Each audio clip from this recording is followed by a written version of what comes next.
¿Cuál es el misterio marítimo más aterrador? ¿Por qué la Guardia Costera nunca acudió a rescatar a la tripulación del Trasman? Una versión resumida de la historia: Brad Cavanagh contrató a Debbie Scaling, la primera mujer estadounidense en completar la regata Whitbread Round the World, una de las pruebas náuticas más duras del mundo. También contrató a Mark Adams, un joven inglés de veintitantos años que había sido compañero ocasional de regatas, al capitán del barco, John Lippitt, y a la novia de Lippitt, Meg Mooney. La misión era trasladar el yate de un magnate texano, el Trasman, desde Maine hasta Florida para la temporada de invierno. Cuando una tormenta los golpeó durante la noche, la tripulación entendió que solo podían resistir y esperar sobrevivir lo suficiente para que la Guardia Costera los rescatara. Desde la madrugada habían mantenido contacto con las autoridades casi cada hora, y supuestamente un barco de rescate estaba en camino. Pero el temporal lanzaba olas gigantes que rompieron las ventanas y lanzaban agua dentro del yate. Cavanagh se levantó de golpe con un solo pensamiento: debía despertar a Debbie Scaling y sacar a todos del barco. El Trasman se estaba hundiendo. Cavanagh vio el bote auxiliar, un Zodiac Mark II de unos 3,5 metros, amarrado cerca de la cabina. El motor estaba junto a él, pero el yate se hundía demasiado rápido para poder instalarlo. Mientras intentaba soltar las amarras del bote, una de las cuerdas se rompió y le desgarró la camisa. Perdió el control del Zodiac, que flotó mar adentro, aunque por suerte no se alejó demasiado. Adams no tuvo la misma suerte: una ráfaga de viento le arrancó de las manos la balsa salvavidas, y ésta se hundió junto al yate con todo el equipo de emergencia, agua, comida y botiquín. Cuando Cavanagh logró nadar hasta el Zodiac, el Trasman ya estaba casi bajo el agua. Gritó a los demás para que se aferraran al bote antes de que el yate los arrastrara hacia el fondo. Los 5 lograron subirse con nada más que la ropa que llevaban puesta. Apenas se acomodaron, vieron como el último resto visible del Trasman desaparecía bajo el océano. Aterrados, pasaron las siguientes 4 horas en el mar, siendo golpeados por olas enormes mientras se sujetaban de las sogas del Zodiac, que habían volteado boca abajo para evitar que el viento lo arrastrara. Durante los momentos más tranquilos, se refugiaban debajo, dejando solo la cabeza dentro de una bolsa de aire bajo el bote para protegerse de las ráfagas. La tripulación confiaba en que la Guardia Costera sabía de su emergencia y venía en camino. Pero pronto, tiburones comenzaron a rodearlos atraídos por el olor a sangre. Lo que desconocían era que, por alguna razón, un error de comunicación, o quizás porque la búsqueda fue cancelada sin explicación, el rescate había sido olvidado. Nadie iba a salvarlos. Meg Mooney, John Lippitt y Mark Adams perdieron la vida mientras estaban a la deriva. La balsa boca abajo se convirtió en un escenario dantesco: sangre, pus, vómito, agua salada y los cuerpos acumulados dentro. Los sobrevivientes incluso llegaron a pensar en recurrir al canibalismo para mantenerse con vida, pero los cadáveres estaban demasiado dañados y contaminados. Finalmente, fueron rescatados por unos comerciantes soviéticos de hielo que los encontraron en alta mar. Esa misma noche, la Guardia Costera apareció y trasladó a Cavanagh y Scaling a un hospital. La temperatura había caído a casi 0 grados. Ellos no habrían sobrevivido una noche más. Pasaron 5 días enteros sin comida ni agua. Más de 4 décadas después, Brad Cavanagh sigue obsesionado con descubrir por qué la Guardia Costera nunca apareció en medio de aquella tormenta. Tiene en sus manos documentos y fotos del expediente oficial sobre el hundimiento del Trasman, pero no ofrecen respuestas claras. Quiere saber cómo pudieron olvidarse de él y de sus compañeros, y por qué. Aún atormentado por los recuerdos, ha recorrido la costa este de Estados Unidos visitando bases y preguntando a cualquiera que pueda darle información sobre aquel caso. Hasta hoy, no tiene las respuestas que busca. ¿Y qué hay de aquellos dos submarinos alemanes, U-Boats, que navegaron hasta Argentina para rendirse después de que la guerra ya había terminado? No llegaron sino hasta septiembre, y cuando los interrogaron fueron bastante evasivos respecto a lo que habían estado haciendo todo ese tiempo, ya que además habían destruido sus cuadernos de bitácora, y en uno de ellos, si no me equivoco, el mando lo llevaba un oficial subalterno. La teoría más extendida es que tal vez desembarcaron a algunos nazis de alto rango para que pudieran esconderse y evitar ser procesados por crímenes de guerra. Uno de esos submarinos también ha sido relacionado con un incidente en el que la Marina brasileña sufrió la mayor pérdida de vidas en toda su historia. Oficialmente se atribuyó a un accidente, pero hay testimonios que aseguran que en realidad estuvieron combatiendo contra el submarino alemán.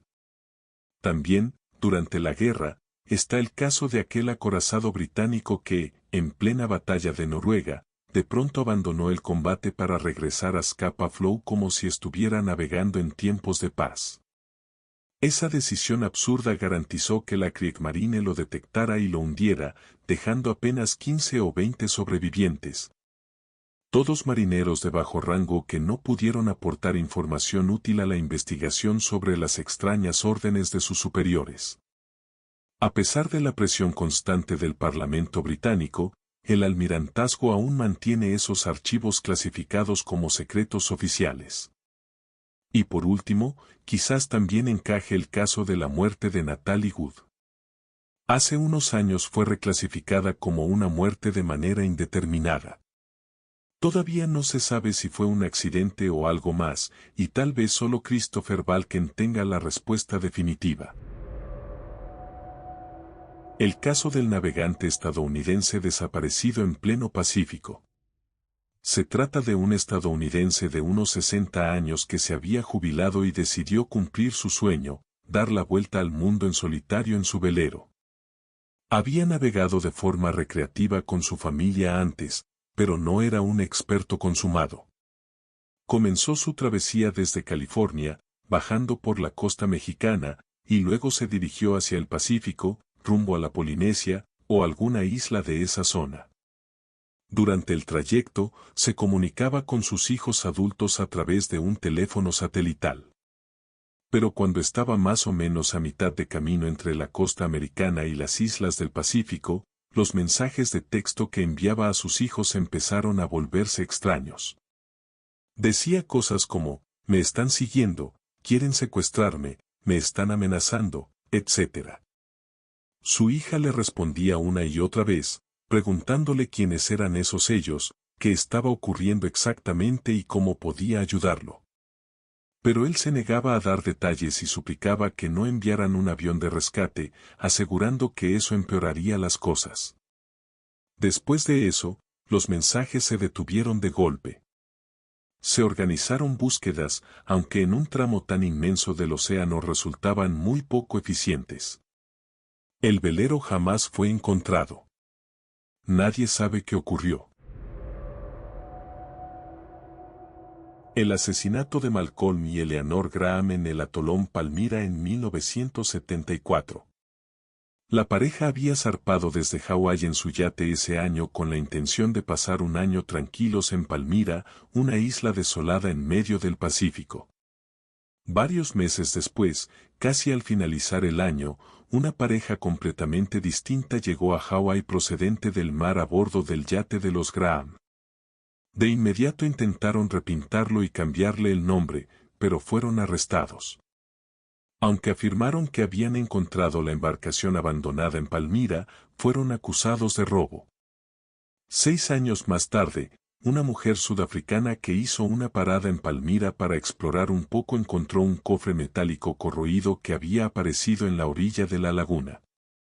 Dentro se hallaban los restos óseos desmembrados de Eleanor Graham.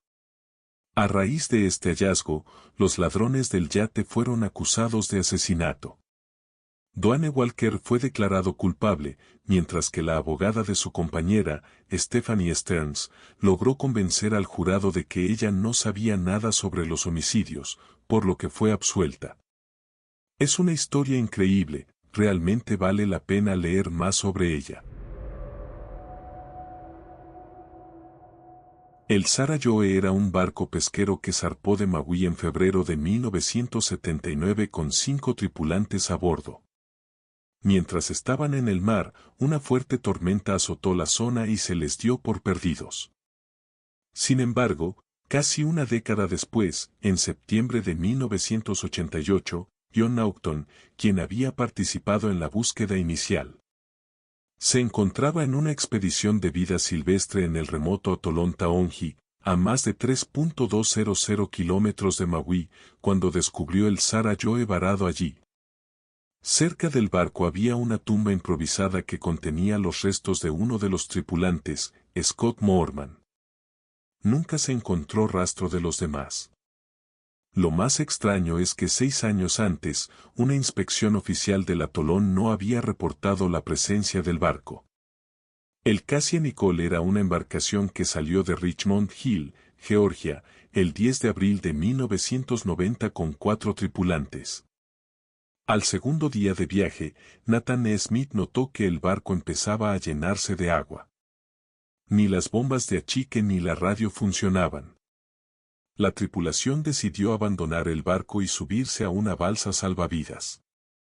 Al día siguiente, la tapa de la escotilla del barco apareció flotando cerca, y Nathan decidió ir con ella pensando que le daría más soporte. Después de eso perdió de vista a los otros 3. Más tarde, ese mismo día, vio un carguero pasar varias veces por la zona y pensó que tal vez había recogido a sus compañeros. Tras 3 días a la deriva, Nathan fue rescatado, pero nunca se encontró a los demás. Lo inquietante vino meses después, cuando la hermana de Nathan y el dueño del barco comenzaron a recibir misteriosas llamadas telefónicas en español.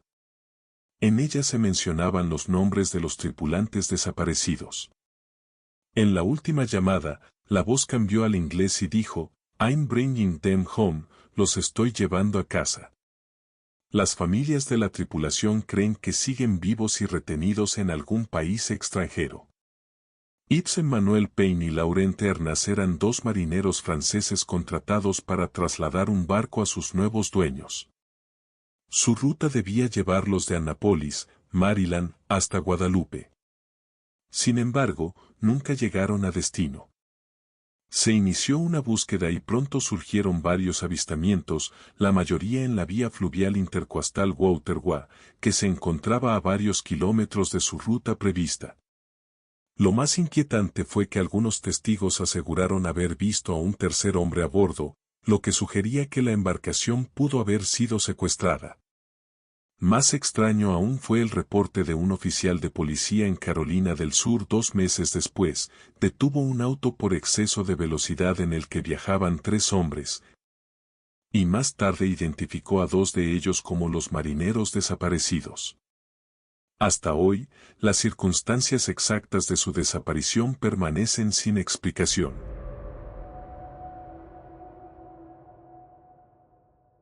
La desaparición de la tripulación del Cassia Nicole es de esas historias que nunca he podido sacarme de la cabeza, sobre todo por un detalle que la hace mucho más inquietante, las llamadas telefónicas que llegaron después. El Cassia Nicole zarpó de Richmond Hill, Georgia, en abril de 1990, con 4 hombres a bordo. El plan era una travesía sencilla de pesca, pero al segundo día el barco empezó a hacer agua. El sistema de bombeo no funcionaba, la radio tampoco, y la situación se volvió desesperada. Los 4 subieron a una balsa salvavidas y quedaron a la deriva. Uno de ellos, Nathan Smith, tomó una decisión que los separaría para siempre de sus compañeros. Encontró flotando la tapa de la escotilla del barco y pensó que sería un soporte más seguro que la balsa. Se subió a ella y, en cuestión de horas, perdió contacto visual con los otros 3. Pasó 3 días a la deriva antes de ser rescatado, pero sus compañeros nunca aparecieron. Lo lógico habría sido pensar que los otros murieron en el mar, como tantos otros náufragos. Pero la historia no terminó ahí. Meses después, la hermana de Nathan y el dueño del barco comenzaron a recibir llamadas extrañas. Una voz en español mencionaba los nombres de los tripulantes desaparecidos, como si quisiera confirmar que estaban vivos en algún lugar. Lo más raro es que en la última llamada, la voz cambió al inglés y dijo, "I'm bringing them home", los estoy llevando a casa. Nunca hubo un cierre. Nunca aparecieron los cuerpos ni se halló la balsa.